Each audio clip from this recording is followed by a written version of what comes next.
मन पर कैसे नियंत्रण रखें? खाली ना रहें। मनुष्य जब खाली बैठता है तो निश्चित ही उसके दिमाग में अनेकों विचार आते हैं और उनमें से अधिकतर विचार मनुष्य को उन यादों की तरफ ले जाते हैं जिससे वह दुखी होता है और इससे उसके अंदर हीन भावना प्रकट होती है। वहीं दूसरी तरफ जब आप किसी ज़रूरी कार्य में व्यस्त होते हैं तो आपको समय का पता ही नहीं चलता। अतः मन को नियंत्रण करना है तो अपने खाली समय का सदुपयोग करना शुरू करें। एकाग्रता से करें कार्य। किसी भी कार्य को सफल बनाने हेतु फोकस होना बेहद जरूरी है। फिर चाहे बात शिक्षा की हो या किसी अन्य कार्य की, जब तक आप उसे संपूर्ण फोकस के साथ नहीं करेंगे तो आप उस काम में अपना 100% नहीं दे सकते।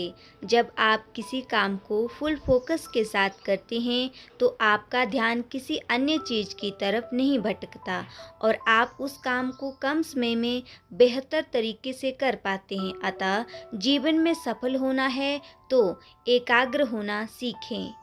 ईश्वर पर विश्वास रखें। ईश्वर के नाम में बड़ी शक्ति होती है। अतः इस मन को शांत एवं प्रसन्न रखना चाहते हैं तो ईश्वर पर विश्वास रखें। आप चाहे किसी भी धर्म में विश्वास रखते हो पर ईश्वर का ध्यान करें। ईश्वर को याद करने से सकारात्मक ऊर्जा आती है।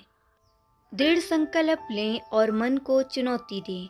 आपको यदि किसी गलत चीज़ की आदत लग चुकी है लेकिन मन है कि उस गलत आदत से बाहर आने का मौका ही नहीं देता, तो आपका दृढ़ संकल्प आपको अपने मन से जीत दिला सकता है। आपको नशा करने, किसी चीज़ का सेवन करने या कोई भी गलत चीज़ की आदत लग चुकी है तो आप अपने मन को चुनौती दे सकते हैं और एक दृढ़ संकल्प लेकर खुद को मन से मजबूत बना सकते हैं।